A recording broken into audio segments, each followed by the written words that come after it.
Bonsoir tout le monde. Ah, Vous m'entendez? oui, Alors, merci de couper tous vos micros et vos écrans, à part messieurs Achula et Krakowski, de façon à ce que nous ayons une meilleure audition, une meilleure image. Je vous souhaite la bonne soirée à tous. Merci d'être si nombreux ce soir présents. Nous ne sommes pas encore tous là, mais tant pis, on va commencer. Nous allons donc parler de vaccination, sujet qui appelle tant de questions et tant de réponses, j'espère. Et ensuite, on va donner la parole à M. Achula et à M. Krakowski. Je vous la laisse. Je vous souhaite une très bonne soirée à tous. Si vous avez des questions, vous les posez par le chat sans rallumer vos micros. Vous pensez, comme c'est indiqué sur l'image en fond d'écran, à couper votre micro et votre caméra. Et vous pouvez poser les questions sur Converser. Merci à tous. Bonne soirée. Je vous laisse la parole. Merci beaucoup, Dominique. Dominique, peux-tu me faire juste un petit signe de la main si tu m'entends bien? Parfaitement. Parfait. Bonjour tout le monde. Donc, Jean-Luc Krakowski. J'ai le plaisir de discuter ce soir avec vous et avec le professeur Achula des vaccins de la Covid. Si vous ne me connaissez pas, donc moi je suis médecin pharmacologue, donc spécialiste du médicament. Et on va aborder le vaccin et toutes les questions, les très nombreuses questions que vous avez pu avoir. En préambule, donc, je vous liste ici mes liens d'intérêt, puisque pour toute présentation de ce type sur des médicaments, il est important que vous sachiez les liens potentiels. Je n'ai pas travaillé personnellement avec des entreprises commercialisant des vaccins pour des vaccins. Et ma déclaration publique d'intérêt est consultable sur le site ministériel. Donc, techniquement, en fait, on va faire un petit exposé, ça durera une vingtaine de minutes, et puis ensuite, on va faire une session d'échange avec le professeur Achula. Mais en préambule, je voulais vous montrer cet arbre phylogénétique qui est finalement assez simple. C'est un arbre qui permet de comprendre la parenté génétique des différents vaccins, des différents virus apparentés au coronavirus. Et vous avez en haut le vieux SARS-CoV-1 qui a émergé il y a une douzaine d'années. Vous avez tout en bas le MERS-CoV qui est un petit peu plus récent. Et vous avez ici le SARS-CoV-2 qui est celui qui nous intéresse, avec déjà des variants qui étaient indiqués ici. C'est un article il y a quelques mois. Et alors, pourquoi ceci est important? C'est parce qu'on voit très bien que ce sont des virus, des familles de virus apparentés. Et pour le SARS-CoV-1, il y avait eu à l'époque tout un développement de vaccins dédiés au SARS-CoV-1, puisqu'il y avait une menace pandémique à l'époque. C'était déjà il y a assez longtemps. Et c'est quelque chose d'important puisque tout le développement accéléré des vaccins du SARS-CoV-2 a entièrement bénéficié de ce travail préalable. Donc c'est important de retenir qu'on a des nouveaux vaccins, mais finalement sur une démarche scientifique qui est déjà enclenchée depuis longtemps. Ça, c'est juste pour mémoire, pour ceux pour les rares parmi vous qui ne sont pas encore familiers avec tout ceci, mais je vais quand même aborder deux petits points. À gauche, ici, vous avez un fameux coronavirus avec cette fameuse protéine spike, puisqu'elle apparaît comme une extrusion de ce virus. Ce petit virus donc, à ARN a un mode de contamination que vous connaissez, mais que je vais rappeler pour un point très précis, c'est que ce virus, c'est un virus à contamination principalement épithéliale et respiratoire, c'est-à-dire qu'on va l'acquérir sur nos muqueuses et il va ensuite pouvoir proliférer, en particulier lorsqu'il va atteindre les alvéoles pulmonaires ici à droite, et ensuite rentrer dans le corps, puis se multiplier et proliférer. Donc on voit bien qu'il s'agit d'un virus avec un tropisme respiratoire, pas exclusif, on peut l'attraper dans la muqueuse digestive, mais quand même prépondérante respiratoire, ce qui va avoir un impact assez important un tout petit peu plus tard en ce qui concerne les vaccins. Alors cette image Et c'est une image qui va comprendre beaucoup de choses. Je vais vous expliquer. C'est une image de biologie structurale, c'est-à-dire c'est une image où on va voir en 3 dimensions ce que c'est que cette fameuse protéine spike. Donc, je vous la montre ici en haut. Voici la protéine spike lorsqu'elle est fermée. Il faut imaginer que la paroi du virus est sous la protéine ici. Et cette protéine, eh bien, en fait, c'est une espèce de tripode qui va, là on la voit par-dessus, on voit très bien qu'il y a 3 axes ici différents.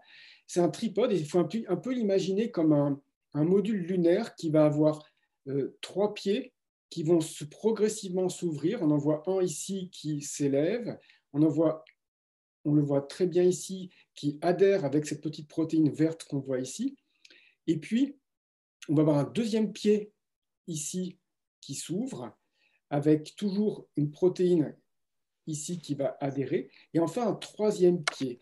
Donc, vous imaginez un petit peu un tripode lunaire qui va progressivement ouvrir ses bras, et lorsque les 3 bras sont ouverts, et bien à ce moment-là, donc ça c'est une image avec la protéine fermée à gauche, ouverte à droite. Lorsque les 3 tripodes sont ouverts, et bien on voit qu'il y a un trou qui se fait jour, et simplement ceci permet au virus de mettre en lien sa protéine de fusion qu'on devine ici et que je vous montre également en rouge ici, qui va permettre de faire fusionner la membrane du virus avec la membrane, nos membranes. Alors pourquoi ça c'est très important? Eh bien parce que finalement tous les vaccins qu'on va développer, en tout cas tous ceux qui sont en cours de développement clinique, vont tous viser cette protéine. C'est vraiment l'objectif général. Et en développant ce type de vaccin, tous les vaccins qui vont être développés vont principalement cibler soit la protéine dans son ensemble, c'est-à-dire toute la spike protéine, soit uniquement la partie ici qui se lie à son récepteur, qui est la protéine verte ici. Donc, ça va expliquer beaucoup de choses et j'y reviendrai un tout petit peu plus tard. Alors maintenant, on va rentrer dans le cœur du sujet. Alors, les vaccins de la Covid. Alors, le mot, c'est bien les vaccins. Vous avez bien compris qu'il y a beaucoup de vaccins. Il y a 237 candidats aujourd'hui. Il y en a 15 qui sont en phase 3. Les phases 3, c'est lorsqu'on va essayer de démontrer l'efficacité du vaccin. Et on en a aujourd'hui, alors je dis bien aujourd'hui, 2 approuvés en Europe. On attend de façon d'une heure à l'autre l'autorisation de l'Agence européenne du médicament pour le 3e vaccin. Donc là, j'ai regardé il y a encore 5 minutes et nous n'avons pas encore l'avis de l'Autorité européenne du médicament. Alors ça, c'est un schéma que j'avais présenté dans un précédent webinaire et que je reprends, et qui est assez, finalement, sans doute le plus important à comprendre. C'est pour comprendre la complexité des vaccins, c'est qu'aujourd'hui, quand on veut concevoir un vaccin, là, je vous ai schématisé ici un coronavirus. Ben, il y a 2 façons. C'est soit on prend ce vaccin, on le multiplie et on l'inactive ou pas, ou on en prend des petits bouts. Donc ça, c'est la formulation classique. Le vaccin inactivé, c'est typiquement celui de la grippe, mais c'est celui aussi qu'ont développé les Chinois. Le vaccin protéique avec des petits morceaux, c'est les vaccins de l'hépatite B, et c'est aussi le vaccin qui avait été essayé d'être développé par Sanofi et qui est un échec pour l'instant. Et puis de l'autre côté, des modalités plus modernes, où on va prendre des morceaux de code génétique et les insérer alors, dans différentes structures. Celle qui nous intéresse aujourd'hui, c'est celle qui est insérée dans des nanoparticules de lipides, des petits lipides, ou dans un autre virus. Et c'est donc ceci qu'on va discuter. Alors, ça veut dire qu'aujourd'hui, en phase de développement clinique, donc en recherche, il y a beaucoup, vous avez compris, il y a beaucoup de vaccins en développement. Et si on regarde, finalement, les vaccins commercialisés aujourd'hui, ce sont les vaccins à ARN. Ce n'est pas la majorité des plateformes vaccinales qui ont été développées parce que simplement, historiquement, on avait plus d'habitude de produire des vaccins protéiques ou des vaccins inactivés. Et donc, c'est une révolution, comme vous le savez. Donc, ici, je vous ai présenté un schéma qui est obsolète le jour même où je le saisis. C'est le compte des doses de vaccins administrées dans le monde. Donc, globalement, vous avez la courbe entre le 15 décembre 2020 Et donc ça, je me suis arrêté là le 27 janvier, du nombre de doses de vaccins qui ont été administrées au niveau international. Alors c'est très très important parce que bien évidemment, on n'est là pas du tout dans un contexte habituel de développement de médicaments. C'est-à-dire que lorsqu'on va parler de sécurité des vaccins, il faut voir que tout de suite, on a aujourd'hui plus de 20 millions de doses de vaccins qui ont été administrées aux États-Unis. Ce qui veut dire que nous disposons des données de sécurité sur ces 20 millions de doses. Donc, c'est à mettre un petit peu, si vous voulez, en rapport avec les risques potentiels. Ce que je veux dire, c'est que tout va très vite, mais l'évaluation de la sécurité de ces vaccins va très vite aussi, ce qui est un gros avantage. Et à droite, je vous ai placé les perspectives de la Commission européenne. Alors, je dis bien les perspectives, c'est-à-dire les commandes qui ont été effectuées par la Commission européenne. Vous savez que c'est un gros débat puisque ces commandes ne seront pas toutes honorées. Mais on peut cependant, on ne peut pas reprocher à la Commission européenne de ne pas avoir anticipé, puisque vous avez sur ce schéma-là, je vous ai mis les doses commandées pour chacun des fabricants, et ceci couvre très largement la population européenne si nous disposons de ces doses. Donc, parmi les commandes en cours, vous savez que nous disposons du vaccin BioNTech Pfizer, du vaccin Moderna en plus petite quantité. Nous attendons aujourd'hui la commande d'AstraZeneca, et qui va sans doute être inférieure à celle qui était prévue. Et puis, c'est important à noter aussi, nous avons 2 vaccins qui vont arriver de façon assez proche. Le vaccin Johnson & Johnson, qui est un vaccin adénovirus, comme celui d'AstraZeneca, et le vaccin de CureVac, qui est un 3e vaccin à ARN, qui est également produit par une biotech d'origine allemande. Donc, ce sont des choses qui sont à mettre en perspective lorsqu'on va essayer de vacciner tout le monde. Ben, finalement, il y a tout ceci à prendre en compte. Alors, un autre petit élément, c'est que lorsque vous avez une infection par coronavirus, ici, eh bien, vous allez avoir une infection avant tout des muqueuses, donc de la bouche, du pharynx, de la gorge et puis des poumons. Et donc, vous allez avoir une immunité qui va être présente au niveau général, mais aussi au niveau de ces épithéliums-là. Vous savez que les vaccins qui sont développés aujourd'hui, ce sont des vaccins qui s'injectent par voie intramusculaire. Et donc, ce qu'on observe, c'est que l'immunité qu'on observe avec ce type de vaccin, c'est une immunité avant tout profonde, tissulaire, et peu sur la muqueuse orale, c'est-à-dire peu sur la bouche, le nez, ce qui signifie qu'il est tout à fait possible que ces vaccins préviennent modérément l'infection, mais préviennent plutôt le développement de formes sévères. L'idéal, bien sûr, ce serait de vacciner par le nez, avec des vaccins généralement vivants atténués. Alors, il y a des essais en cours, mais clairement, ce ne sera pas développé à grande échelle. Alors, je vais vous parler des vaccins à ARN, puisque ce sont ceux qui sont commercialisés aujourd'hui. Alors, le schéma peut paraître un peu compliqué. En fait, il ne l'est pas tant que ça. Et je vais vous y expliquer pourquoi. Vous avez ici, schématiquement, représenté ce que c'est qu'un ARN. Un ARN, c'est quoi? C'est un code génétique qui va rentrer dans la cellule et qui va donc produire une protéine, mais sans avoir besoin de passer par le noyau. Quand vous avez un ARN de ce style-là, vous avez un morceau de l'ARN, ici, qui est au milieu, qui va coder pour la fameuse protéine spike que je vous ai remise à droite. Donc, le segment de l'ARN qui code pour la protéine spike, c'est ce petit morceau ici. Pour que la production de la protéine spike soit importante, eh bien, on va placer devant ce code-là ce qu'on appelle des séquences qui vont induire une réplicase, c'est-à-dire un moyen que l'ARN s'auto-amplifie. Donc ça permet qu'avec des petites quantités d'ARN, je peux produire beaucoup de protéines spike, sinon il faudrait injecter plus d'ARN. Et on voit déjà que c'est compliqué de produire beaucoup d'ARN.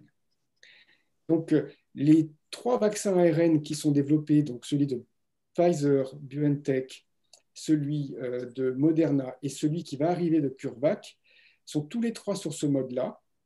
Et en fait, ils ont tous les trois presque la même séquence ici, antigénique. Ce qui va différencier, par contre, c'est ce qu'il y a avant, donc la réplicase, et c'est un volume, c'est très important sur l'ARN, et puis ce qu'on appelle le CAP, c'est-à-dire le système qui va permettre de stabiliser ici l'ARN. Ça va expliquer pourquoi vous avez déjà remarqué qu'il n'y a pas la même quantité d'ARN dans les différents vaccins. Il y a 30 microgrammes dans celui de Pfizer et 100 dans celui de Moderna. Il y en aura 12 dans celui de CureVac. Et en fait, ceci s'explique par le fait que finalement, il y a d'autres choses dans l'ARN que la protéine qui nous intéresse et qui font qu'il n'y a pas une stricte proportionnalité entre la dose d'ARN et la protéine qu'on va produire. Alors, une fois qu'on a produit cet ARN, on l'encapsule. Donc là, à droite, je vous ai représenté ici ce qu'on appelle les fameuses nanoparticules, avec l'ARN qui est en rouge ici au milieu. Alors, pourquoi est-ce qu'on a besoin d'avoir des nanoparticules pour utiliser des vaccins?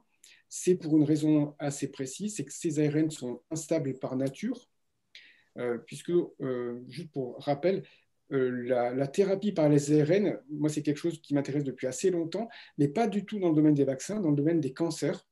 Et ils ont été développés au départ dans ce but-là. On prenait un morceau de tumeur, on la codait en ARN pour justement aller stimuler notre système immunitaire. Et le premier problème qui se posait, c'était d'être capable d'aller réinjecter les ARN. Et pour ça, on est obligé de l'entourer d'une façon ou d'une autre de quelque chose qui va le protéger. Donc c'est ça la nanoparticule lipidique. Et cette nanoparticule, pour bien la stabiliser, eh bien, on lui met un autre lipide qu'on appelle le polyéthylène glycol. Vous voyez, c'est cette espèce d'encre là que je vous ai mis au-dessus. Donc le polyéthylène glycol, on pense probablement, c'est quelque chose qui est très courant dans la médecine, dans les médicaments, mais c'est probablement l'élément qui va expliquer les cas d'allergie qu'on rencontre. Bon, ce sera la dernière diapo un petit peu compliquée, mais encore une fois, c'est important de comprendre ce qui se passe. Une fois que le vaccin est injecté dans la peau, ici, vous avez donc les petites particules d'ARN représentées sur ce schéma à gauche. Et elles vont être prises en charge par des cellules du système de l'immunité, et en particulier par ces cellules avec des petites spicules qu'on appelle les cellules présentatrices d'antigènes. Ces cellules vont se regrouper dans nos ganglions. C'est pour ça que parfois, comme effet indésirable, on peut avoir des ganglions, en particulier dans les ganglions de drainage de l'épaule. C'est quelque chose qui est attendu et qui est normal. Et puis après, ces cellules-là, donc elle est représentée ici en beaucoup plus gros, cette cellule va exprimer en son sein la fameuse protéine spike qui va apparaître ici et là, et elle va les présenter à nos cellules immunitaires, alors soit pour aller détruire les virus, le système cellulaire, soit pour aller produire des anticorps, ici, le système humoral. Donc voilà un petit peu comment les choses marchent. Et on connaît assez précisément maintenant ce que deviennent ces ARN. C'est-à-dire ces ARN, on sait qu'ils ne rentrent pas dans le noyau de la cellule, et on sait aussi qu'ils vont migrer, puisque ici, vous avez une expérience qui a été faite chez des singes. Alors, personne n'est pour l'expérimentation animale, mais il y a des cas dans lesquels il est très important de savoir ce que deviennent des molécules qui vont être injectées chez l'homme. Et là, ça a été réalisé chez des singes, où en fait, une fois qu'on les injecte dans un muscle, ici, ce sont les ARN qui sont marqués, eh bien, on peut suivre où est-ce qu'ils vont aller. Et on voit que finalement, dans les 4 heures et après, dans les 24 heures, les ARN qui sont ici injectés, on les voit très bien là, vont aller être retrouvés dans les ganglions de drainage, c'est-à-dire qu'ils vont migrer au sein des cellules dont je viens de vous parler, des cellules immunitaires, pour aller être utilisés pour stimuler notre système immunitaire.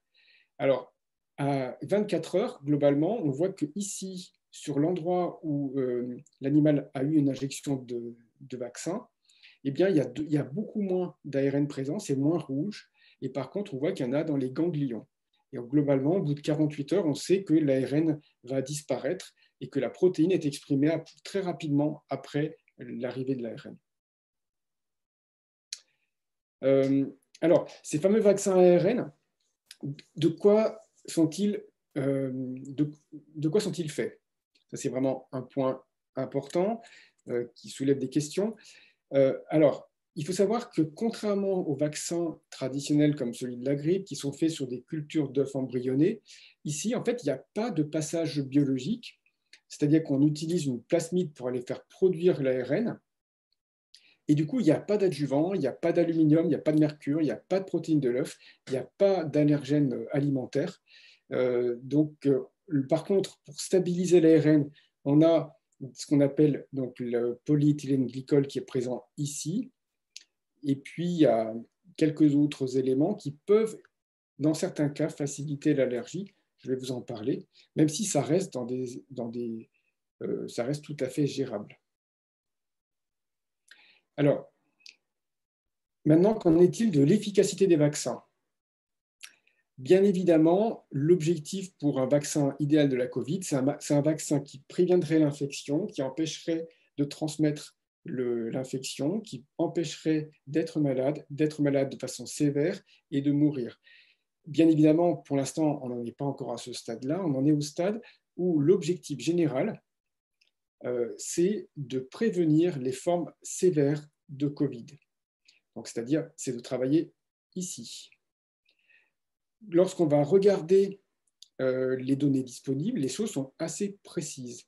C'est-à-dire que les vaccins à ARN vont avoir ce qu'on appelle une efficacité de 95% à peu près pour les deux vaccins.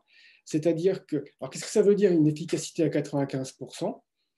Eh bien, ça veut dire que quand je suis vacciné, je préviens 95% des formes qui seraient apparues en l'absence de vaccin.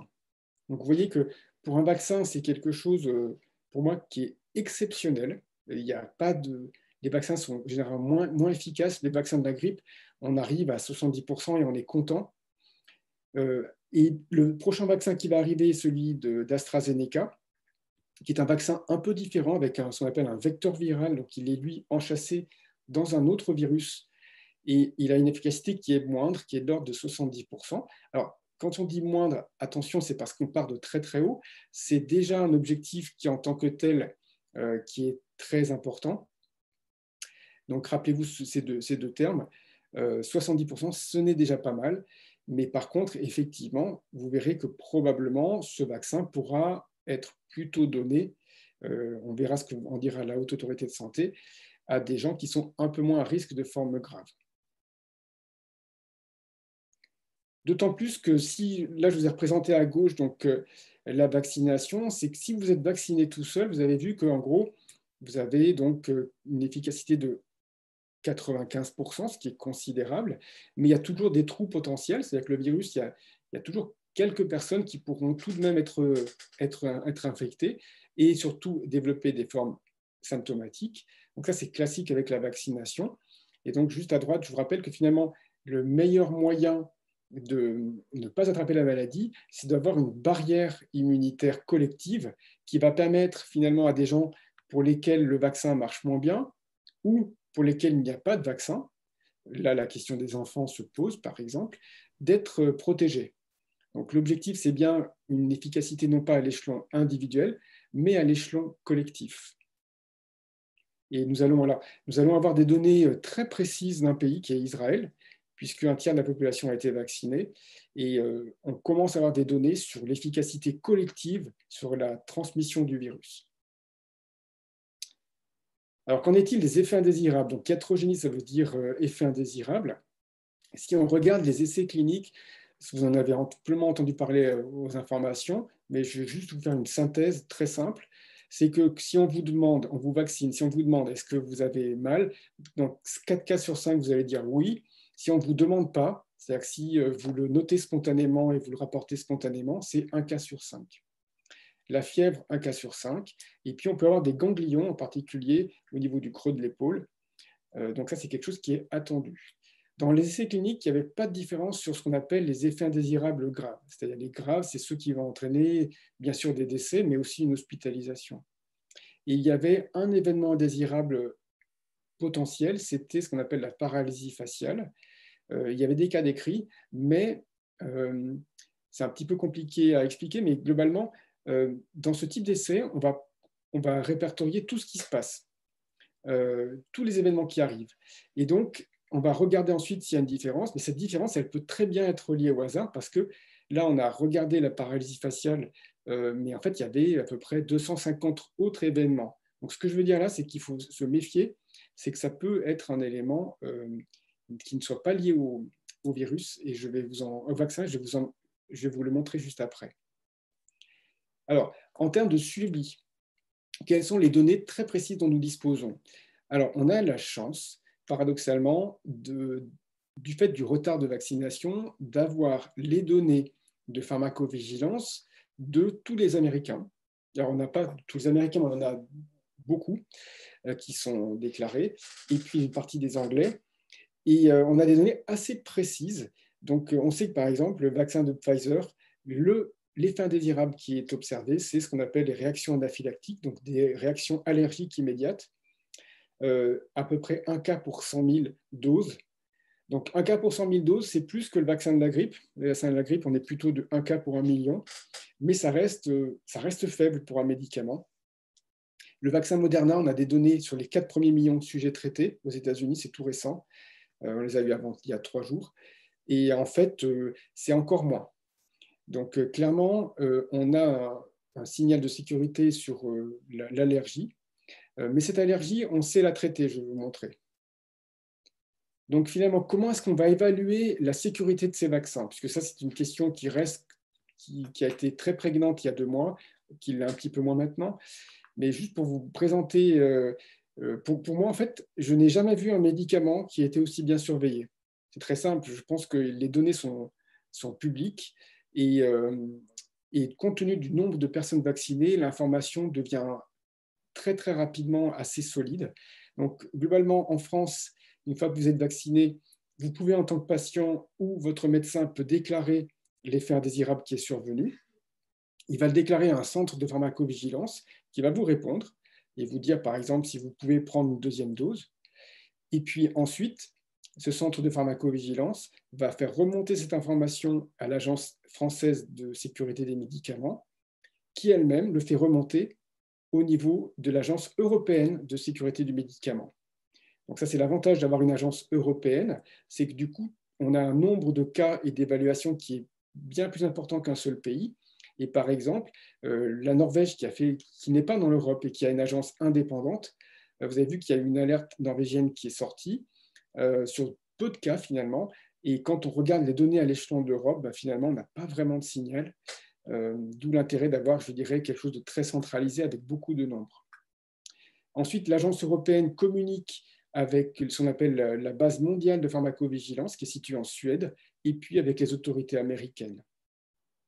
Donc un système qui est quand même extrêmement codifié.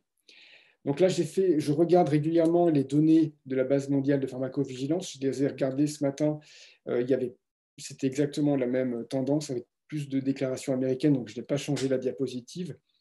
Mais il y a une semaine, donc, on avait une remontée de 18 755 effets indésirables au niveau mondial, ce qui n'est pas beaucoup, parce que là, on est déjà ici sur des bases de plusieurs millions de patients traités, et avec une grande partie, donc il y a une semaine, c'était surtout des Anglais et des Américains. Ce matin, c'est encore beaucoup plus d'Américains.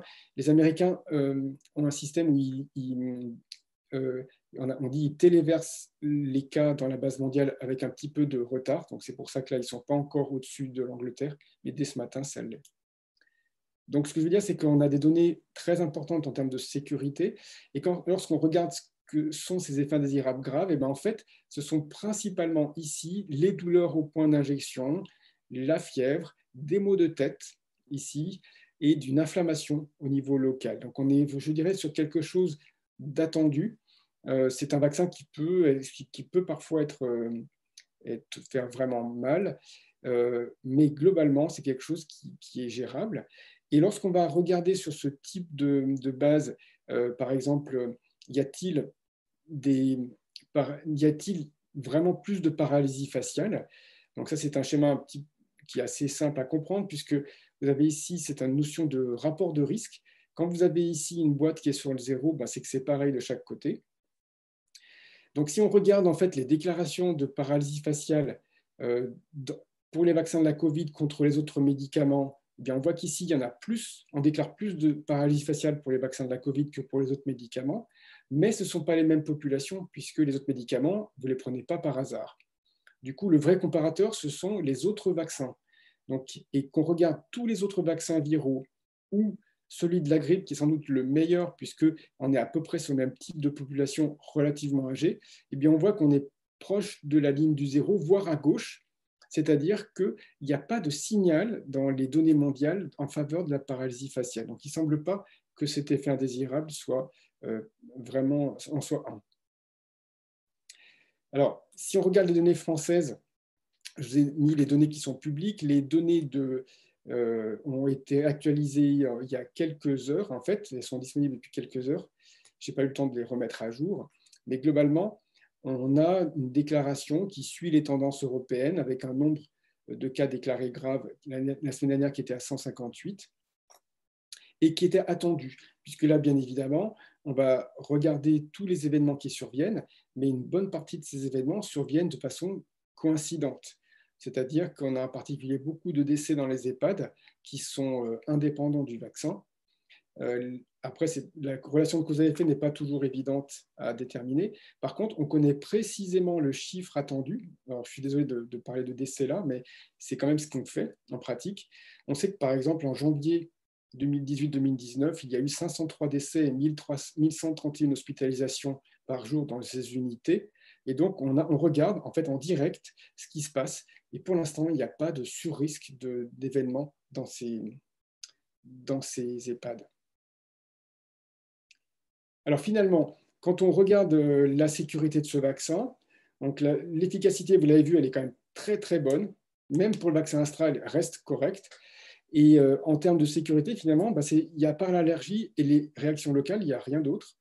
Donc aujourd'hui, la Société française d'allergologie a émis des recommandations très précises basées sur les recommandations américaines, sur ce qu'on doit faire pour les réactions allergiques. Et en fait, c'est assez simple, parce que globalement, vous devez aller voir un allergologue si vous avez déjà une réaction à un vaccin ou à un produit pour lequel on ne connaît pas. Dans tous les autres cas, et en particulier si vous avez fait des allergies aux abeilles, si vous avez fait des allergies alimentaires, quelles qu'elles soient, en fait, il n'y a pas de recommandation spécifique. On va éventuellement vous surveiller 15 minutes de plus, mais clairement, les risques, ce sont les premières réactions à un autre vaccin.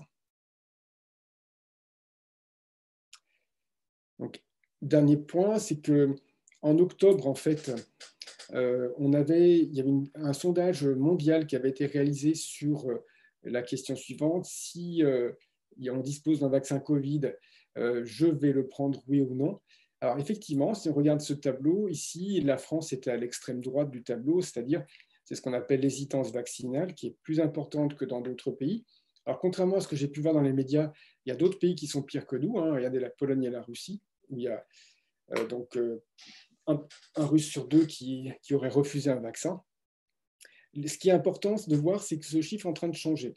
Là, globalement, dans les dernières enquêtes d'opinion, en France, on est passé plutôt de l'ordre de 65% je ne dis pas de pro-vaccin, mais de personnes qui acceptaient de se faire vacciner, 65-70%.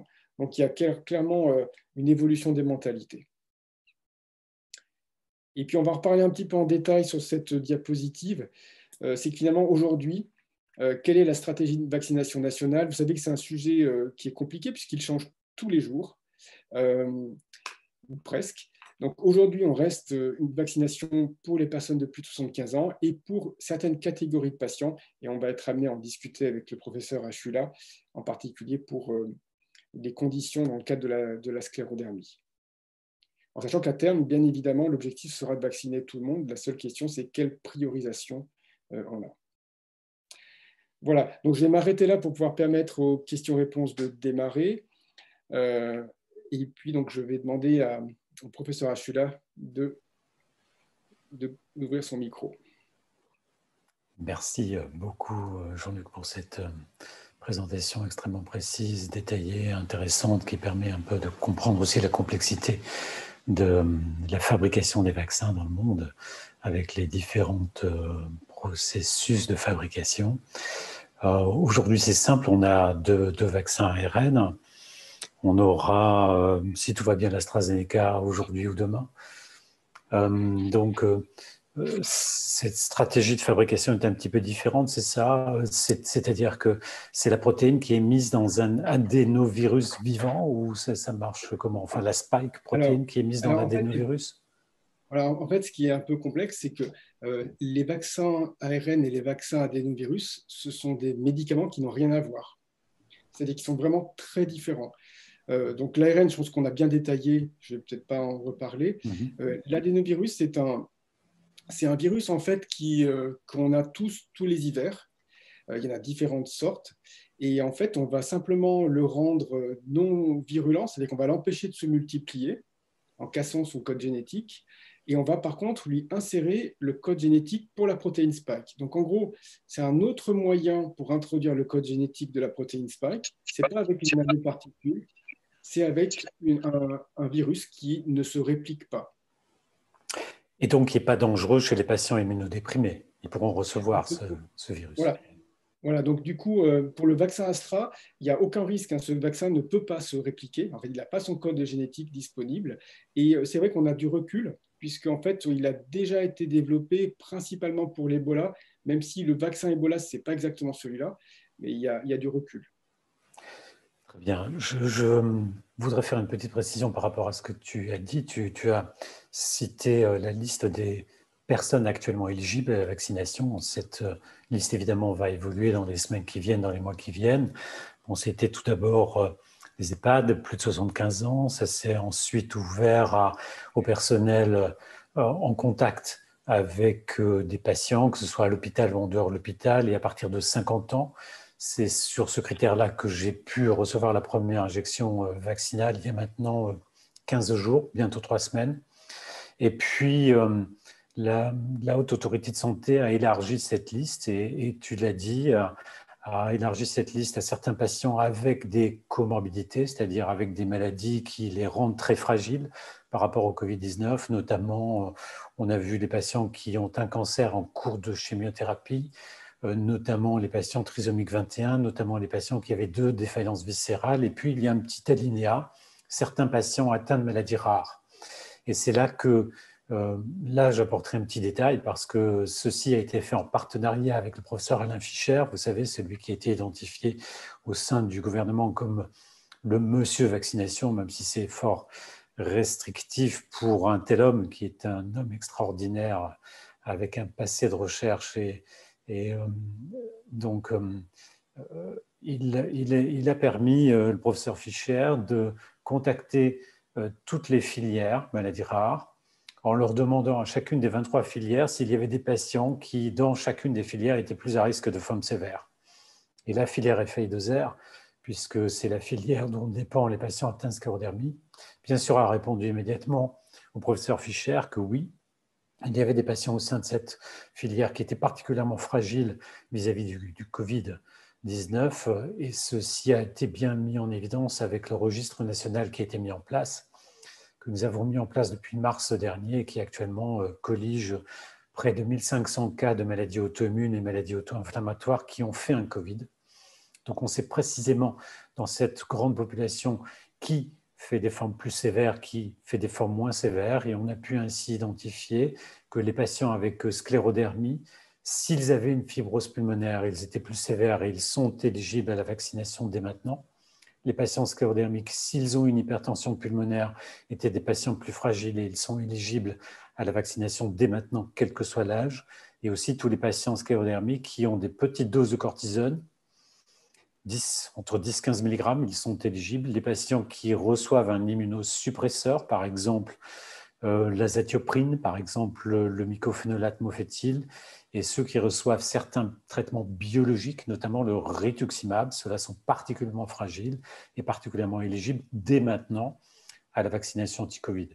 Et une question qui est posée, et je pense que peut-être tu nous aideras à y répondre, c'est que donc un patient là dans le chat disait moi ça fait 3 semaines que j'essaie de m'inscrire, je n'y arrive pas, je suis prioritaire et je n'y arrive pas, par téléphone, par mail. Alors comment on peut faire pour se faire vacciner aujourd'hui? Est-ce que tu sais quels conseils on peut apporter? Non, je pense que malheureusement, vous avez tous compris que le nombre de doses n'est pas suffisant pour vacciner les 8 millions à peu près de patients à risque qui ont été identifiés. Donc aujourd'hui, en fait, je n'ai pas d'autre solution que de vous demander de continuer à essayer. Clairement, la situation devrait s'améliorer puisque même si le vaccin Astra va être livré en moins grande quantité, ça va quand même être des grosses quantités. Les commandes étaient énormes, hein, et c'était, je crois, plusieurs centaines de millions de doses pour l'Europe. Donc non, aujourd'hui, je n'ai pas de réponse précise sur les échéanciers, mais je pense que malheureusement, notre ministre se bat pour avoir les doses et voilà, c'est un problème européen. Alors oui, le CELSEP, c'est le mycophénolate mofetil, donc les patients sous CELSEP sont des patients plus fragiles. Alors à Lille, simplement, pour vous expliquer, ça se fait comme ça dans certains CHU, il y a deux manières d'accéder au vaccin, soit eh bien, en tentant de s'inscrire sur les listes là où s'inscrivent les patients de plus de 75 ans en ville, et il y a dans certaines villes de France des centres de vaccination qui sont mis en place. Mais évidemment, la vaccination, on s'inscrit sur une liste et une liste d'attente. Donc, il y a parfois 3-4 semaines d'attente. Ça, c'est vrai. L'autre solution, c'est que certains CHU ont ouvert un secteur spécifique de vaccination pour les patients fragiles. Par exemple, au CHU de Lille, il y a une petite porte d'entrée possible pour les patients fragiles pour lesquels on peut donc inscrire le patient, mais il y a aussi quelques semaines d'attente. Mais voilà, on espère tous que très rapidement et en quelques semaines, surtout avec l'arrivée de l'AstraZeneca, il y ait plus de doses de proposer. J'en profite, Eric, il y a une question qui était avec une atteinte œsophagienne, est-on prioritaire?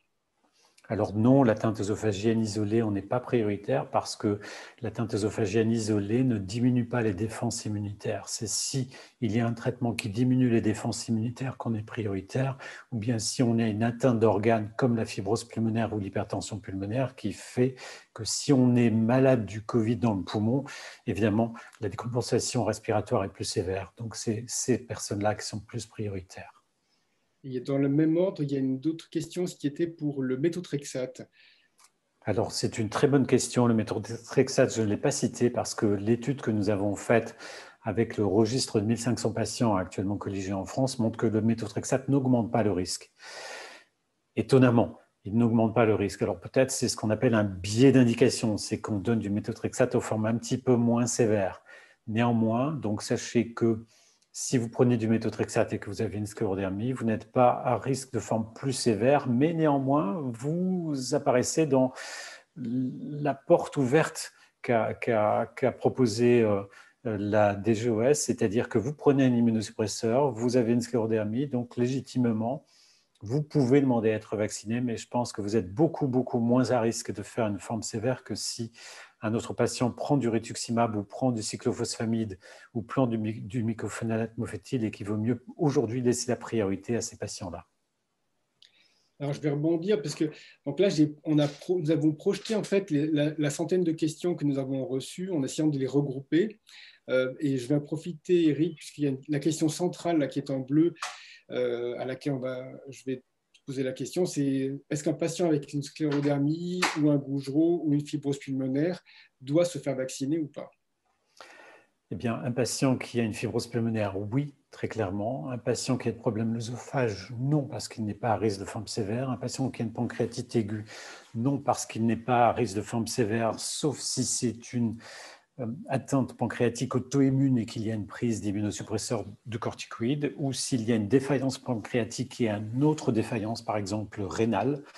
Là, ça fait 2 atteintes d'organes sévères qui le rendent prioritaire. Quand on a un Sjögren, un Gougerot-Sjögren, non, sauf si on prend des corticoïdes ou des immunosuppresseurs ou si on a une atteinte pulmonaire.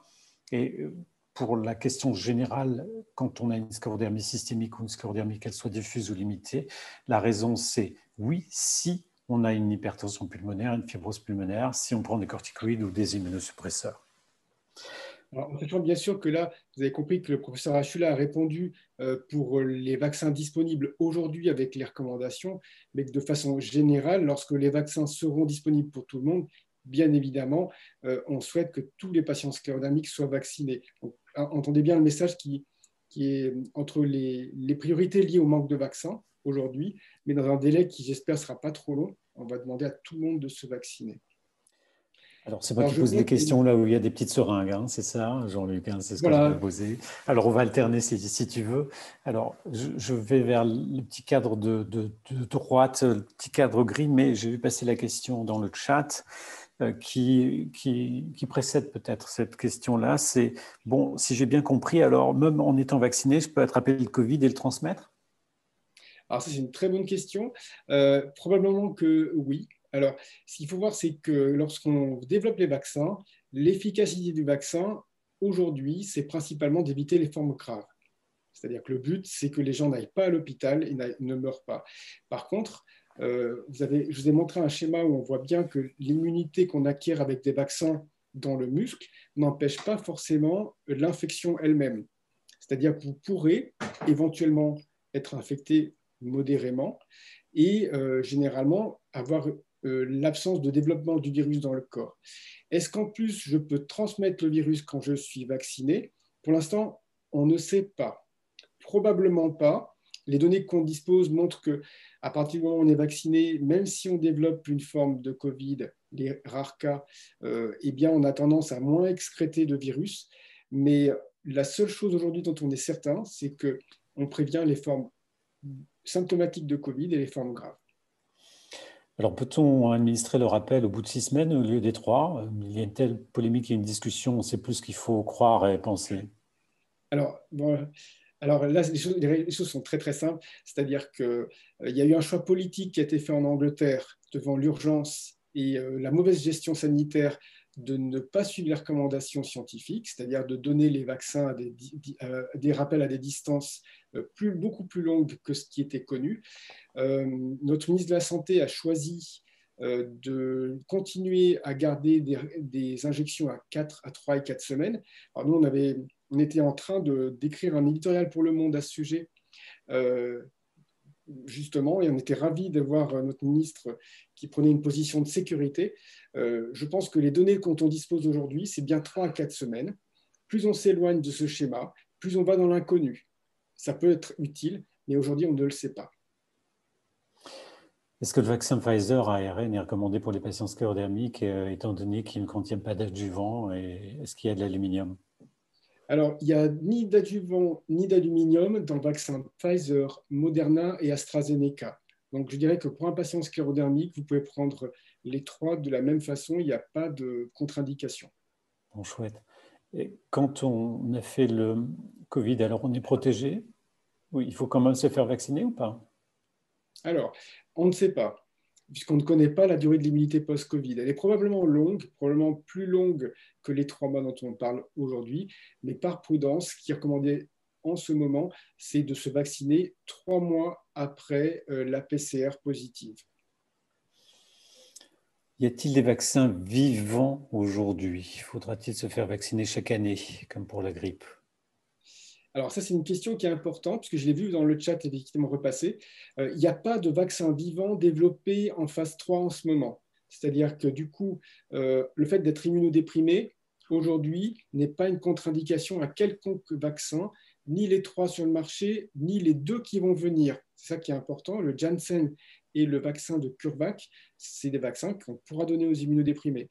Les vaccins vivants, ils sont développés plutôt dans des pays un peu différents, en Inde, en Turquie, et je ne pense pas qu'ils viendront sur le marché. Et tu Et penses puis du qu'il coup, faudra se revacciner ou que le vaccin sera alors, efficace pendant ça, plusieurs années? c'est une question qu'on n'a pas. On n'a pas de réponse en fait. Il est probable que le fait quand on aura contrôlé la pandémie, il est probable que nous ayons moins de variants et que les vaccins protègent plus d'un an. Mais là, je pense que nous n'avons pas la réponse. Et le variant sud-africain, est-ce qu'il te fait peur en termes de couverture vaccinale par les vaccins existants? En fait, c'est pour ça que je pense que pour tout le monde, rappelez-vous bien la petite figure que je vous ai montrée avec la protéine, l'espèce de tripode lunaire. Ce qu'il faut voir, c'est que le but du vaccin, c'est d'empêcher le tripode d'adhérer à la surface de la cellule, donc à la Lune. Et plus votre tripode va changer par rapport au vaccin, plus vous avez de chances d'échapper, en fait. Ce que je veux dire, c'est que le fait de laisser se développer plein de variants, à terme, ils vont finir par échapper à la vaccination si on n'y prend pas garde. Donc, aujourd'hui, les variants sont couverts par les vaccins. Ce ne sera pas le cas éternellement. Faut-il suspendre son traitement quand on se vaccine? Non, il n'y a aucun argument en faveur de la suspension d'un quelconque traitement. Alors, je vois dans le chat que non, ce n'est pas suffisant d'avoir une sclérodermie aujourd'hui pour être prioritaire à la vaccination. Il faut avoir des critères qui amènent à augmenter le risque de forme sévère, c'est-à-dire prendre des corticoïdes, prendre des immunosuppresseurs, être sous rituximab ou avoir une fibrose pulmonaire, une hypertension pulmonaire. Mais comme Jean-Luc le disait, eh bien, l'objectif demain, c'est que quand il y aura des vaccins pour tout le monde, oui, bien sûr, tous les patients atteints de sclérodermique, nous recommandons la vaccination. Alors, je vois qu'il y a une question qui apparaît là sur les types de vaccins en fait, qu'on va vous proposer. Alors, de façon très concrète, en fait, quand vous allez avoir un rendez-vous dans un centre de vaccination, vous n'aurez pas le choix. C'est-à-dire que vous aurez le vaccin qui sera disponible dans le centre de vaccination. Donc aujourd'hui, c'est déjà le cas. Vous ne choisissez pas le vaccin Pfizer ou Moderna. Et ce sera le cas lorsqu'il y aura le vaccin AstraZeneca, ce qui veut dire que la Haute Autorité de Santé va émettre des recommandations. Et en fait, les gens les plus à risque auront les vaccins les plus efficaces. Et puis les autres auront les vaccins qui restent efficaces. Faut pas, ça reste des vaccins de bonne qualité. Mais voilà comment ça va se passer. Alors, et Eric, une question oui. pour toi là, qui apparaissent. Oui. Alors, il y avait une question générale qui était, y a-t-il, quand on est sclérodermique, y a-t-il des contre-indications à la vaccination avec le mycophénolate, le bosantan, le rituximab, les traitements de l'ostéoporose? Pas du tout. Aucune. La seule contre-indication vraiment au vaccin existant, c'est l'allergie au polyéthylène glycol. C'est bien ça, Jean-Luc? Ah oui, parfaitement. Oui. Donc, il y a très peu de contre-indications, en fait. Il n'y en a presque pas. Et alors, du coup, oui. tu as déjà répondu à une partie de cette question en haut à gauche. C'était la vaccination en tant que personne fragile. Donc, je pense que là, tu as déjà répondu. Je vois dans le chat à propos du rituximab, je suis sur rituximab et MMF et Cellcept. Mon médecin me dit que je ne dois pas me faire vacciner avant le mois de mai.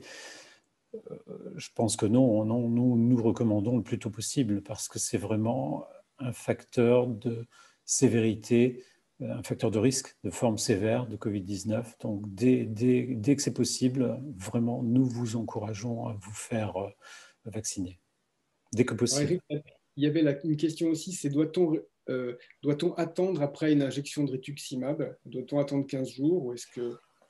Alors ça, c'est une question qui est extrêmement pertinente et à laquelle on réfléchit beaucoup. On a un pendant qui est la vaccination type pneumocoque.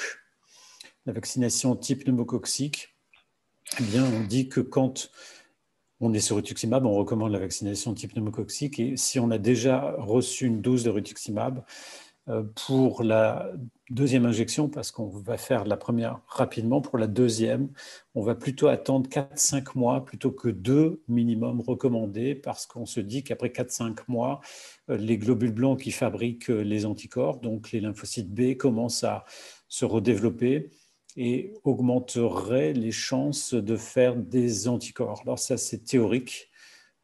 Pour l'instant, rien ne prouve que c'est exact et on sait aujourd'hui aussi que les patients qui ont pris du rituximab, qui sont sous rituximab et qui ont 0 lymphocytes B circulant sont quand même capables de faire des anticorps. C'est-à-dire que les lymphocytes B ne sont pas détruits partout dans l'organisme. Ce qui fait qu'en conséquence, le plus tôt le mieux, ne pas retarder. Si on a accès à la vaccination aujourd'hui, ne pas attendre de se faire vacciner. Ce d'autant que, comme l'a indiqué Jean-Luc, il y a plusieurs aspects de protection dans une vaccination. Il y a la protection cellulaire qui ne passe pas par les anticorps et la protection qui passe par les anticorps. Et donc, dans tous les cas, une vaccination précoce, même si on va faire moins d'anticorps parce qu'on est sous rituximab, ou même si on va faire moins d'anticorps parce qu'on prend un immunosuppresseur, du cyclophosphamide ou du mycophénolate, eh bien, notre organisme va quand même développer une mémoire vis-à-vis de cette fameuse spicule, cette protéine spike, pour se défendre si le virus vient un jour après le vaccin. Alors, je vois que dans le chat, il y a pas mal de questions autour des pathologies, en fait. C'est-à-dire, en gros, est-ce qu'on peut prendre sans risque un vaccin parce qu'on a la sclérodermie ou une autre maladie, alors qu'ils ont été testés sur des gens sains? Alors, en fait, c'est pas tout à fait vrai. C'est-à-dire que quand on regarde les travaux qui ont été menés, en particulier pour les vaccins ARN, il y a beaucoup de patients malades qui ont été malades avec des maladies chroniques qui ont été inclus dans ces essais, beaucoup plus que d'habitude. Alors, c'était plutôt maladies cardiovasculaires, diabète. Effectivement, il y avait peu de malades avec des maladies inflammatoires. Donc ça, c'est ce qu'on ne connaît pas. Mais aujourd'hui, il n'y a pas de contre-indication. Il n'y a aucune contre-indication en ayant une sclérodermie à ce type de vaccination. Peut-on craindre un orage cytokinique avec le vaccin? Est-ce qu'on peut avoir un orage cytokinique? Non. Ce qu'on va avoir, c'est une réaction locale forte. Alors, il existe des gens, effectivement, mais c'est indépendant de la sclérodermie, qui vont faire des douleurs violentes avec des maux de tête qui peuvent parfois les amener à s'aliter. Ça arrive. C'est rare, mais c'est décrit. Alors, je vais dans les petits encadrés où il y a la seringue, mais j'ai vu dans le chat, sous corticoïdes et méthotrexate, est-ce que la réponse au vaccin, elle est diminuée? Alors, on n'a pas la réponse aujourd'hui, puisque ça n'a pas été testé. Par analogie avec les autres vaccins, c'est ce que tu avais dit au préalable, et je suis entièrement d'accord. Il est probable que pour l'immunité humorale, c'est-à-dire les anticorps, ce soit un petit peu moins bien, mais que par contre, on va garder l'immunité cellulaire, donc en pratique, il faut se vacciner quand même. Pourra-t-on choisir le vaccin et lequel? Par exemple, je voyais dans le chat, j'ai 93 ans, mon mari 84 ou l'inverse. Est-ce qu'on est on est amené à pouvoir plutôt prétendre à l'un qu'à l'autre? Il y aura des choix à faire? Non, encore une fois, il n'y aura aucun choix. C'est-à-dire que vous allez rentrer dans une filière avec un type de vaccin et selon ce qui va se passer très très clairement, vous allez voir, c'est que la Haute Autorité de Santé va émettre des recommandations et quand vous aurez tel âge ou telle pathologie, vous aurez plutôt les vaccins ARN et quand vous serez plus jeune, vous aurez des vaccins un tout petit peu moins efficaces. Mais attention, ils restent tout de même très efficaces. Et à ce titre-là, ça va se compliquer un petit peu parce qu'il y a le vaccin de Janssen & Janssen est un vaccin en monodose. La question que j'ai vue est passée. Donc, il va y avoir un vaccin qui sera injecté en une seule fois, qui va arriver assez vite, probablement dans les 2 mois. Alors, que faire dans les médias pour les personnes très allergiques? Donc là, les choses sont assez claires. C'est-à-dire que si vous êtes très allergique, c'est-à-dire si vous êtes allergique aux hyménoptères, typiquement, ou avez une allergie alimentaire, il n'y a pas de réaction croisée. Donc là, il n'y a rien à faire de particulier. Si vous avez une allergie médicamenteuse, alors en particulier à un vaccin au préalable, on demande à ce que les gens voient un allergologue au préalable. Donc, si j'ai fait, la question était posée là, une allergie il y a très très longtemps dans mon enfance au DTT-AB, alors donc il faut que j'aille voir l'allergologue ou... Voilà, on vous conseille d'aller voir l'allergologue, même si typiquement avec ce type de vaccin, a priori, il n'y a pas tellement de raison de faire une allergie croisée. C'est-à-dire qu'on ne va pas vous déconseiller ce vaccin parce qu'il n'a rien à voir avec le vaccin DTP. Mais par principe, si vous avez fait une vraie allergie, c'est-à-dire pas simplement 2-3 petits boutons, mais si vous avez fait des urticaires, si vous avez eu de l'asthme en étant petit, là, on va vous demander d'aller voir un allergologue.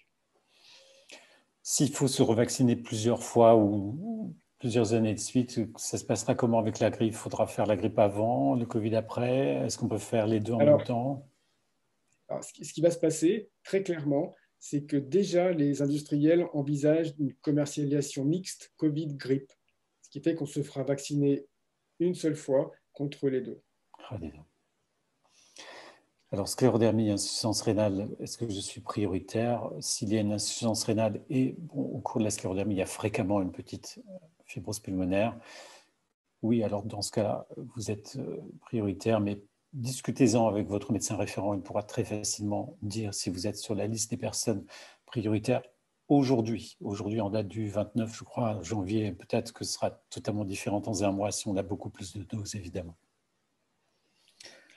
Après, je vais répondre en direct. Il y a donc une question sur le vaccin d'AstraZeneca. Vous avez vu que les Allemands ont déjà dit, avant même qu'il soit autorisé, qu'il ne serait pas recommandé pour les plus de 65 ans. Donc, je vais vous expliquer pourquoi. En fait, c'est une attitude de précaution. C'est-à-dire pour 2 raisons. contrairement aux autres, le vaccin Astra a été testé chez très peu de gens de plus de 65 ans, exactement 4% de l'essai principal, donc c'est pas beaucoup, donc on n'a pas beaucoup de données. La deuxième, et à mon avis c'est la principale raison, c'est que ce vaccin est un peu moins efficace. Or, les sujets de plus de 65 ans sont plus à risque de formes graves, et donc on va recommander à ces patients-là le vaccin ARN qui est un peu plus efficace. Si je n'ai pas beaucoup de muscles dans l'épaule, je peux avoir le vaccin ailleurs? On peut me l'injecter ailleurs? Oui. Oui, en fait, on peut injecter ce vaccin en intramusculaire dans d'autres structures, et en particulier dans le quadriceps. Le quadriceps ou la fesse, mais en prenant une longue aiguille alors? Quadriceps ou la fesse, l'un ou l'autre, les deux sont possibles. Très bien. Je repars. Peut-on choisir le vaccin? Non. Peut-être on peut avancer la diapositive suivante parmi les questions. Je crois qu'on a à peu près répondu. Eric, il y avait une question. Alors, une question générale, c'était quel est le risque pour nous une fois vaccinés si nous allons voir nos enfants ou nos amis qui ne veulent pas se faire vacciner? Une question générale. Alors, si on est vacciné, si on veut aller voir, de toute façon, à partir de la vaccination, il ne faut pas se croire libéré du jour au lendemain. C'est-à-dire que la vaccination n'empêchera pas les gestes barrières, la vaccination n'empêchera pas le port du masque, la vaccination n'empêchera pas de se laver les mains, n'empêchera pas la distanciation pour l'instant, parce qu'il faut aller jusqu'à une couverture collective. Alors, la vaccination et la couverture collective, ça permettra d'aller à bout de ce virus et de le faire disparaître. Et là, on pourra retrouver complètement notre liberté. Donc, si on est vacciné et qu'on va rencontrer des personnes qui ne le sont pas, on garde la distanciation, on garde les gestes barrières, on évite les repas familiaux parce que c'est très clairement là que les contaminations se font où on prend de grandes précautions. C'est-à-dire que, par exemple, les équipes qui mangent le midi ensemble à l'hôpital, eh bien, je leur dis quand on mange, on ne parle pas. Si on parle, on met son masque. Eh bien, il faut faire pareil en famille. C'est-à-dire qu'on se rencontre si on vient d'horizons différents et si tout le monde n'est pas vacciné, eh bien, on se rencontre avec le masque, on garde ses distances, on parle avec le masque et si on mange et on ne parle pas et on remet le masque pour discuter. Et puis, vous avez vu que bien qu'on soit vacciné, il y a toujours un risque de faire la maladie, mais elle sera atténuée, mais il y a aussi un risque, même s'il est affaibli, de transmettre la maladie si on est porteur du virus sans faire une forme sévère parce qu'on est vacciné. En d'autres termes, si par exemple le virus, il y a un petit peu de virus dans votre nez parce que vous vous mouchez le nez un petit peu clair et que vous faites une forme très minime de Covid, eh bien si vous côtoyez des personnes non vaccinées, vous risquez de transmettre le virus par les doigts, par les mouchoirs, par le fait de ne pas avoir respecté la distanciation. Donc la conclusion à tout ça, c'est vaccination, oui, mais maintenez pour l'instant la distanciation et tous les gestes barrières pendant encore des mois et des mois vraisemblablement. Alors, j'ai reçu une question qu'on m'avait déjà posée, c'est si vous avez fait un choc anaphylactique, par exemple pendant une intervention chirurgicale, avec une suspicion d'allergie au curare, ou à un produit de type antibiotique injectable. Et là, par contre, c'est là où on va devoir aller voir un allergologue hospitalier. Et dans ces cas-là, on ne contre-indique pas en général la prescription du vaccin, mais par contre, on le fait en milieu hospitalier. Donc, on le fait en service d'allergologie de façon à prendre le maximum de précautions. Et je vais rebondir sur 2-3 autres questions. Il y avait quelques questions que j'ai vu passer sur les ARN. Donc, il y en a même plusieurs. Je vois qu'il y en a encore une. En gros, qu'est-ce que devient l'ARN une fois injecté? Alors, vous avez vu déjà, c'est pour ça que je montre toujours cette image du singe qui a été sur lequel on a marqué l'ARN, c'est-à-dire qu'on sait très bien que l'ARN, en fait, il ne diffuse pas n'importe où, il diffuse au site de ponction, et après, ce sont nos cellules qui le transportent et qui vont en fait servir de stimulation du système immunitaire. Cet ARN, en fait, messager, il faut voir que c'est une grosse molécule. C'est une très grosse molécule, et en fait, elle ne peut pas physiquement rentrer dans le noyau. Et je dirais que si on arrivait à la faire rentrer dans le noyau, ben, on guérirait des maladies génétiques, on n'y arrive pas. Il y a parfois de la confusion parce qu'il y a d'autres types d'ARN qui peuvent éventuellement rentrer dans le noyau, mais ce n'est pas du tout les mêmes molécules. Pour moi, c'est autre chose. Et pour l'instant, on n'est pas du tout dans cet ordre-là. Cancer du poumon, sclérodermie, sclérose en plaques, si je suis vacciné, est-ce que j'ai plus de risque d'aggravation? Non. Ça pose le problème de la vaccination et des maladies auto-immunes. Est-ce que les vaccins peuvent entraîner une poussée de la maladie auto-immune, aggraver la maladie auto-immune, Jean-Luc? Pardon, excuse-moi. Est-ce que le vaccin peut aggraver une maladie auto-immune? Oui. Alors, la réponse est non. Donc ça, c'est vraiment très important. Vous savez que dans le cadre de l'hésitation vaccinale, il y a eu énormément de débats sur, en particulier, la survenue de sclérose en plaques après la vaccination de l'hépatite B. Aujourd'hui, les données de la science, très précisément, qui ont été collectées par l'Organisation mondiale de la santé, montrent que ce n'est pas le cas. Toutes les études récentes montrent qu'il n'y a pas de lien entre survenue de sclérose en plaques et vaccination de l'hépatite B. Donc, je dirais qu'aujourd'hui, il n'y a aucun vaccin pour lequel il y a un lien de cause à effet avec une maladie auto-immune. Alors, il y avait une question, Eric, qui était la sclérodermie est provoquée par un vaccin, le BCG en Suisse. Quel bénéfice avons-nous de recevoir le vaccin? Pour le BCG, c'est pareil, il n'y a pas de lien entre BCG et sclérodermie. Alors, la vaccination est-elle souhaitable? J'ai été contaminé il y a quelques mois, sans symptômes, sans complications, mais j'ai des anticorps. Est-ce que j'ai une sclérodermie, c'est tout? Est-ce que ça pose deux questions. Un, c'est faut-il, et on a déjà répondu, se vacciner si on a fait la maladie, même une forme mineure? La réponse est sans doute oui, dès que le vaccin est disponible. Et il semble que l'immunité s'atténue un petit peu en quelques mois, 3 à 6 mois. Et donc, c'est vrai que la recommandation aujourd'hui, c'est si un patient a fait un Covid authentique et qu'il est prioritaire pour la vaccination, on recommande la vaccination 3 mois après les premiers symptômes du Covid. Le deuxième aspect, c'est j'ai une sclérodermie, c'est tout, entre guillemets. Aujourd'hui, vous n'êtes pas prioritaire selon la disponibilité du vaccin ce 29 janvier si vous n'avez pas de corticoïdes, d'immunosuppresseurs, de fibrose pulmonaire, d'hypertension pulmonaire, mais la vaccination vous sera ouverte dès qu'on aura plus de doses. Alors, je regarde donc sur les diapositives les questions qui étaient... Donc, tu as très bien fait les choses. Hein. Tu as très bien fait les choses. Alors, quel est le vaccin le moins nocif pour la santé? Quels sont les risques encourus une fois vacciné? Aujourd'hui, les choses sont très claires. Hein. Le risque, c'est l'allergie. On connaît même la fréquence. 1 cas pour 100 000 avec le vaccin Pfizer pour des allergies graves. Ce n'est pas beaucoup. Le deuxième risque, c'est les réactions locales qui parfois peuvent être gênantes pour des gens un peu fragiles. Hein. Donc, c'est des vaccins qui peuvent secouer, mais qui sont quand même globalement plutôt bien tolérés. Et encore une fois, je voudrais porter ce message. On n'a jamais vu un médicament aussi bien surveillé.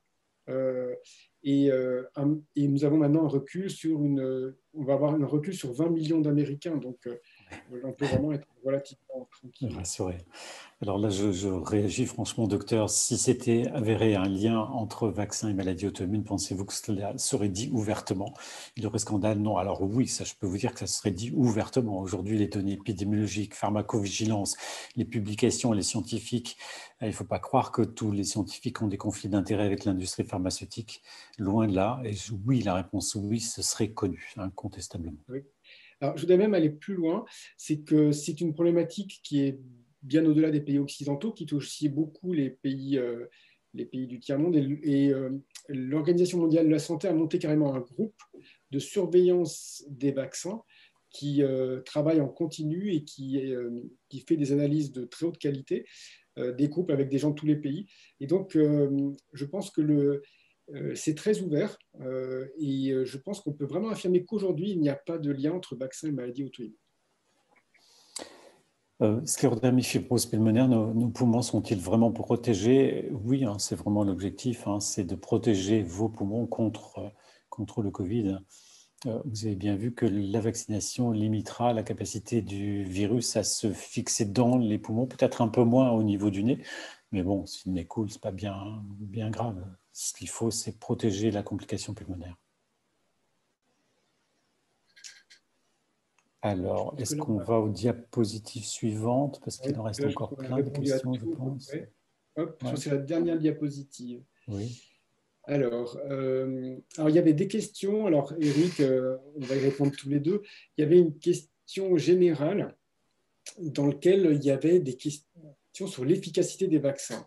C'est qu'en gros, quand est-ce que les vaccins étaient efficaces, combien de temps, qu'est-ce qui se passe si je reporte ma deuxième injection, est-ce que je peux changer mon type de vaccin? Donc, je ne sais pas si tu veux que je commence et puis tu abonderas. Oui, d'accord, vas-y. Alors, parce que là, vous avez vu, donc là, je vous ai donné les chiffres très précis, 95% d'efficacité pour les vaccins ARN, 70% pour le vaccin Astra. Donc ça rappelez-vous que ce chiffre-là, il veut dire que quand je prends un vaccin ARN, j'évite 95% des formes de Covid symptomatiques, donc c'est beaucoup. Quand je prends le vaccin Astra, j'évite 70%, c'est beaucoup également. Il faut voir que l'Organisation mondiale de la santé avait fixé un objectif à 50%, on est quand même nettement au-dessus. Alors après, combien de temps, au bout de combien de temps ça marche? Si on regarde les données alors sur des petits effectifs, donc on ne peut pas être très formel, mais globalement, au bout de 10 jours, on voit apparaître, après la première injection, on voit apparaître l'efficacité et qui croît progressivement, en fait, avec le temps. Et par contre, je ne peux pas répondre au fait de la durée de la deuxième dose, c'est-à-dire au-delà de 4 semaines, en fait, on ne sait pas si la première dose protège. Je fais partie de personnel hospitalier de plus de 50 ans et donc j'ai eu la première injection il y a maintenant 3 semaines. J'ai fait un contrôle des anticorps à J12 et j'avais un titre d'anticorps à 7 pour un seuil à 1.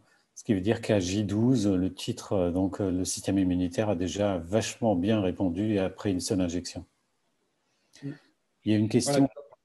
J'en profite pour vous dire que j'ai plus de 50 ans aussi et donc je me suis fait vacciner pour être en photo et montrer que si on parle des vaccins, on assume. Voilà. Eh oui. Alors, c'est vrai que les patients atteints de VIH ne peuvent se faire vacciner par le vaccin Pfizer, Moderna? Non, en fait, alors, ce qu'il y a, c'est que pour les patients VIH, il y a une sous-cohorte. J'ai un petit trou, je ne sais plus si c'est avec Pfizer ou Moderna. Il y a un des deux vaccins pour lequel ça a été réalisé, mais il n'y a pas de raison de penser que ces vaccins diffèrent très, très peu.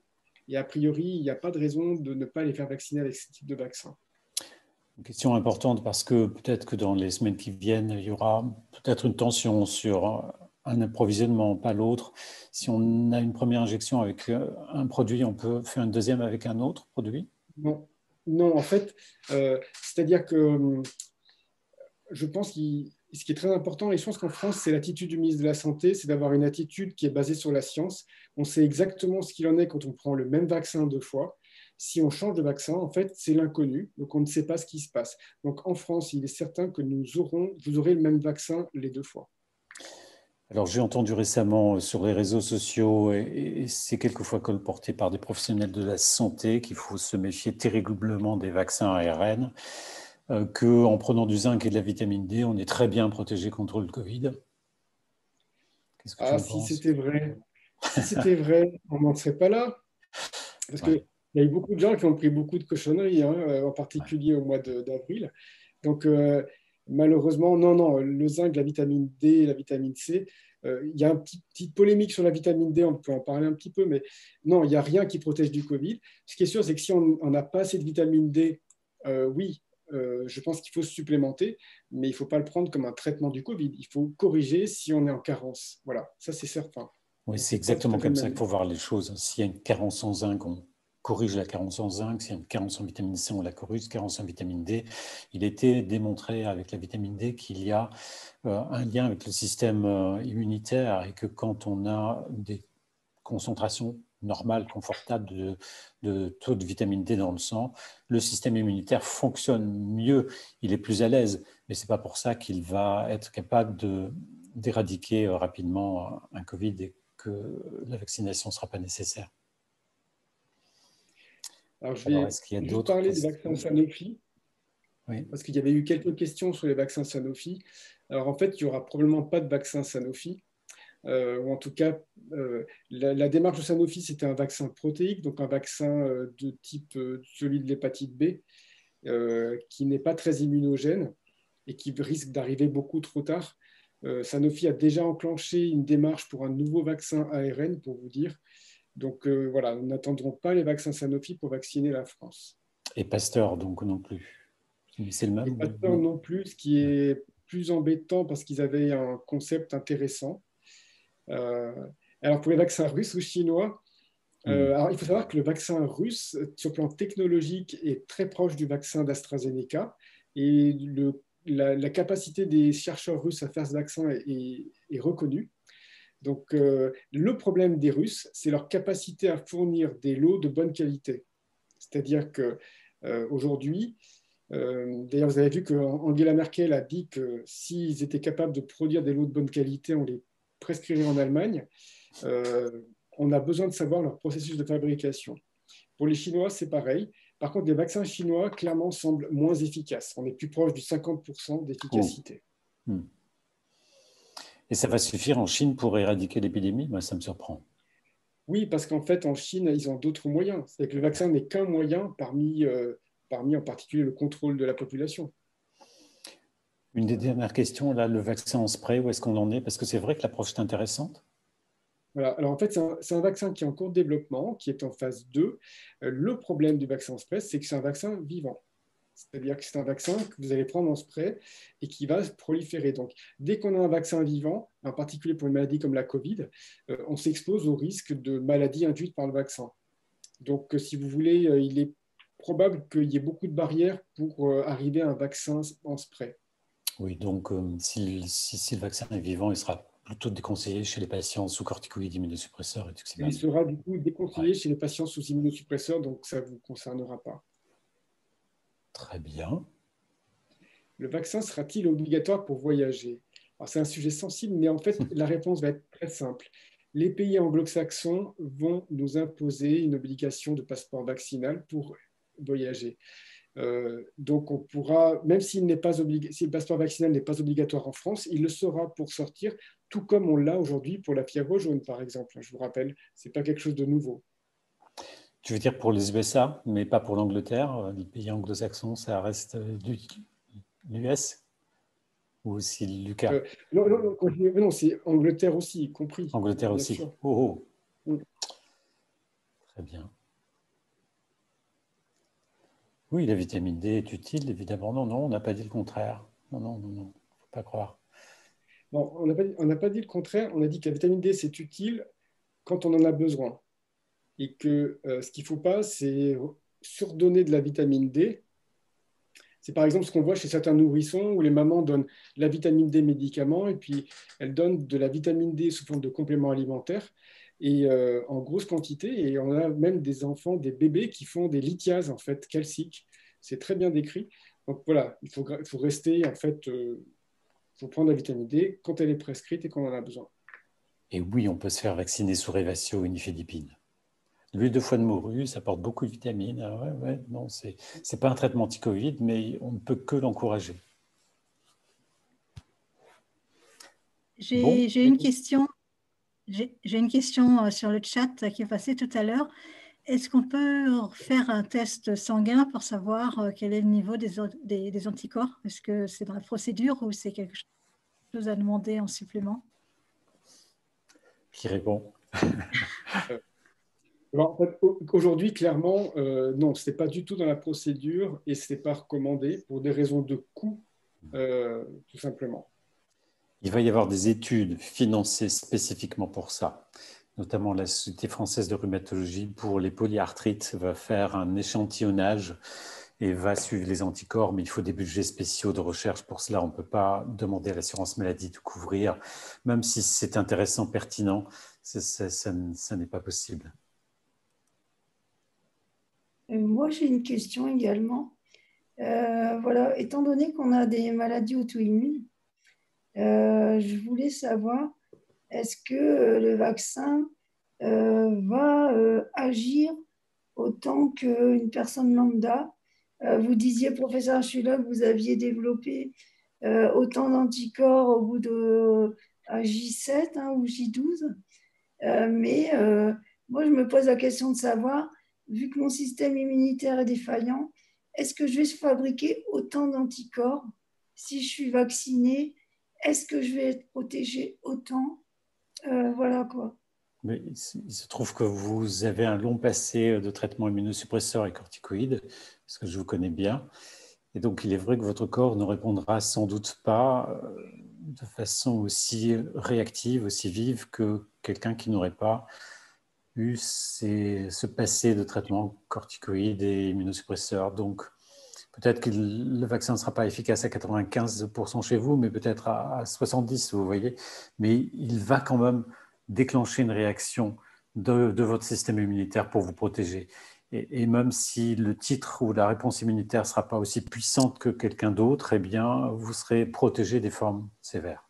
Oui, parce que moi, en fait, j'ai peur que le vaccin soit pris comme un corps étranger par mon corps et que du fait, on ait un emballement de nos maladies auto-immunes qui se retourne encore une fois contre nous. Oui, ça on a abordé ce point-là précédemment. Est-ce que le vaccin peut activer une maladie auto-immune? Les données épidémiologiques aujourd'hui ne vont pas dans ce sens, hein. Il y a la notion de sclérose en plaques et de la vaccination anti-hépatite B. Les données épidémiologiques très très larges ne vont pas dans le sens. Donc on est plutôt rassuré de ce côté-là, franchement. D'accord. Ouais, parce que... En tout cas, dans les données mondiales, puisque là, on commence à avoir vraiment beaucoup de patients traités, y compris beaucoup de patients à risque, on n'a même pas on n'a pas de déclaration de cas d'emballement d'une maladie auto-immune. Alors, une toute dernière, le médecin généraliste doit-il nous fournir un document à présenter lors de la vaccination? Pouvons-nous aller dans n'importe quel centre de vaccination? Si vous avez plus de 75 ans, vous allez dans n'importe quel centre de vaccination. Si vous êtes un patient fragile à risque, il faut une ordonnance qui l'atteste. Donc, voyez votre médecin référent. C'est lui qui dira si vous relevez de la haute priorité de vaccination actuelle, oui ou non. Et si c'est oui, il vous fera une ordonnance particulière pour ça. Pour rebondir sur cette question, est-ce qu'à un moment ou à un autre, on pourra se faire vacciner chez le généraliste ou à la pharmacie? Oui, mais pas tout de suite. C'est-à-dire que lorsqu'on va avoir, donc il y a deux vaccins, le vaccin de AstraZeneca et le vaccin de Janssen, qui vont pouvoir être gardés au frigo. Donc ceux-là, pour l'instant, le gouvernement n'a pas décidé encore les modalités précises de la stratégie vaccinale avec ces vaccins, mais clairement, on sait déjà que les médecins généralistes vont être mis à contribution. La question qui se posera, c'est est-ce que les pharmaciens le feront aussi ou pas, ce n'est pas tranché. Très bien. Dominique, une petite conclusion? Oui, bonjour. J'arrive. J'étais tellement à l'écoute de tout ce que vous disiez parce que c'est très intéressant, c'est très pertinent. Ça permet à chacun d'avoir réponse à des questions complexes et que chacun se pose aussi, hein, parce que je pense que tout le monde a pu en profiter. Donc, c'était vraiment une très, très bonne conférence parce qu'on est tous dans le doute aujourd'hui. J'ai pu obtenir moi-même une ordonnance donc, de mon médecin référent et normalement, sauf contre-ordre, j'ai un rendez-vous mercredi, mais j'espère que ce ne sera pas annulé d'ici là. Mais je pense que c'était vraiment essentiel. Par contre, ce que m'avait dit le professeur Krakowski, c'est que je pense que les informations bougent tous les jours. Donc, il faut aussi suivre sur le site ce que met Laurence tous les jours, toutes les informations de la filière et tout ce qu'on peut avoir comme renseignement en étant prudent dans ce que l'on écoute et de ce qu'on entend. Je pense que vous êtes d'accord avec moi sur les commentaires qu'on peut avoir un peu partout et on entend beaucoup trop de choses. C'est très difficile de faire la part des choses et de ce qu'on doit faire ou pas faire. D'où la réunion de ce soir. C'était important. Et en tout cas, merci beaucoup. Nous étions nombreux à l'écoute. Alors, on ne fera peut-être pas de questions-réponses, hein, Laurence, écrites, parce que les choses bougent trop. Qu'est-ce que tu en penses? Je suis d'accord. Ça évolue trop vite. Le temps de faire la publication du petit journal, ça risque de changer. Alors peut-être sur les questions de base par rapport à l'ARN messager, des choses qui n'évoluent pas trop, mais pour tout ce qui est recommandation. Je pense que c'est pas nécessaire de le mettre dans le petit journal. Il vaut mieux suivre les recommandations sur le site internet de l'ASF ou celui de la filière. Et j'en profite pour remercier Eric et la filière pour nous transmettre à chaque fois régulièrement, même 2 fois par jour, quand il y a des modifications dans les recommandations. J'imagine que ça va. Oui, il y a eu du tâtonnement là avec la cortisone. Voilà. Mais on a réussi, c'est bien, je pense. Le seuil à 10, c'est bien. Merci à Laurence aussi pour l'organisation technique de toute cette soirée. Ça a bien marché. Et merci Jean-Luc. Merci à vous tous d'avoir été aussi. Pardon Jean-Luc? Merci Laurence et Dominique pour l'organisation de ce webinaire. On devient de plus en plus efficace, on va dire. On vous donne rendez-vous à la prochaine conférence et on vous souhaite une très bonne soirée. Et si vous pouvez, faites-vous vacciner. Oh là oui, c'est comme ça qu'on gagnera notre liberté. À bientôt. Tout à fait. Bonsoir à tous. Au revoir. À bientôt. Au revoir.